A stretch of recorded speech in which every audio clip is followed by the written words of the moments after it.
प्रभु यीशु मसीह के मधुर और मीठे नाम में आज दिनांक 3 अक्टूबर दिन सोमवार को हम आप सब श्रोताओं का हार्दिक स्वागत करते हैं।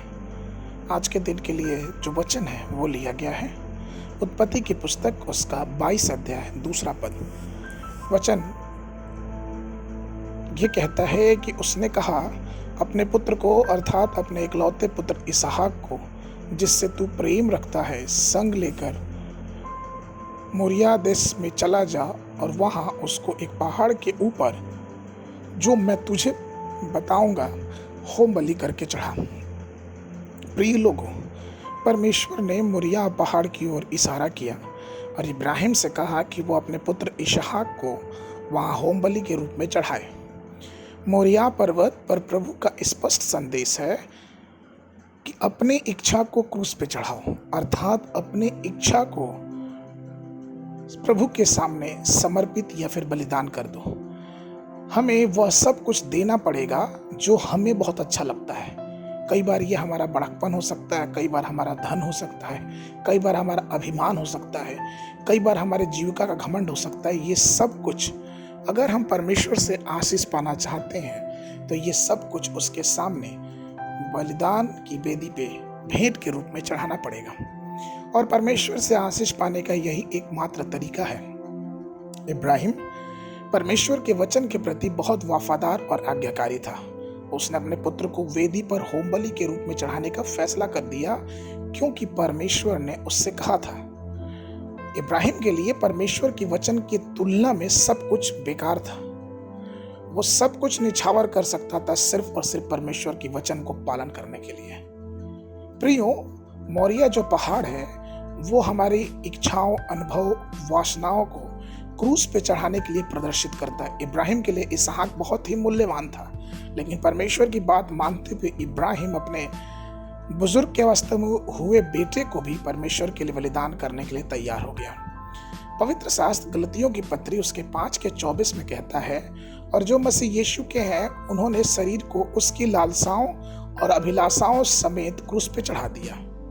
गलतियों 2:20 में पौलुस फिर कहता है कि मैं मसीह के साथ क्रूस पे चढ़ाया गया हूँ और अब मैं जीवित ना रहा पर मसीह मुझ में जीवित है, और मैं शरीर में अब जो जीवित हूँ तो केवल उस विश्वास से जीवित हूँ जो परमेश्वर के पुत्र पे है, जिसने मुझसे प्रेम किया और मेरे लिए अपने आप को दिया है।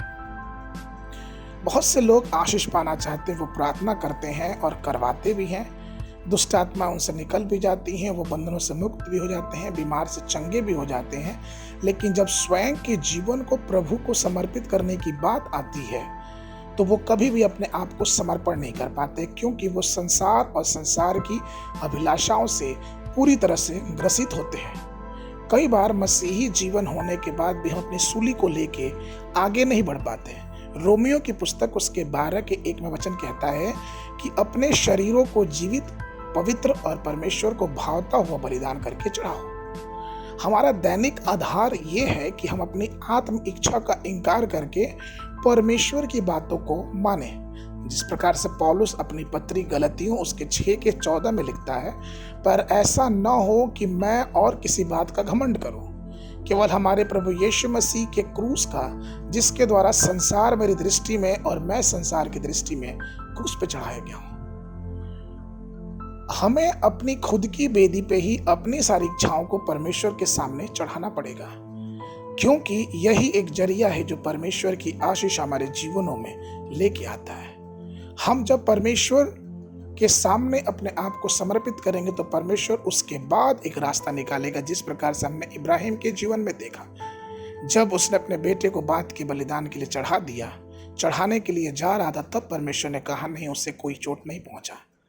प्रियो, अगर हम प्रभु की आशीष चाहते हैं, अपने पूरे जीवन को परमेश्वर के सामने पूरी रीति से समर्पित करें और तब परमेश्वर की आशीष हम अपने जीवनों में देखने पाएंगे। आज के मनन के लिए रोमियो की पत्री उसका 12:1। इसलिए हे भाइयों, मैं तुमसे परमेश्वर की दया स्मरण दिलाकर विनती करता हूं कि अपने शरीर को जीवित और पवित्र और परमेश्वर को भावता हुआ बलिदान करके चढ़ाओ, क्योंकि यही तुम्हारी आत्मिक सेवा है। बाइबल अध्ययन के लिए सुबह के समय यशायाह नबी की पुस्तक 17, 18 और 19 अध्याय, और संध्या के समय इफिसियों की पत्री उसका 5 अध्याय 17 पद से लेके 33 पद तक। परमेश्वर आप सबको आशीष देवे।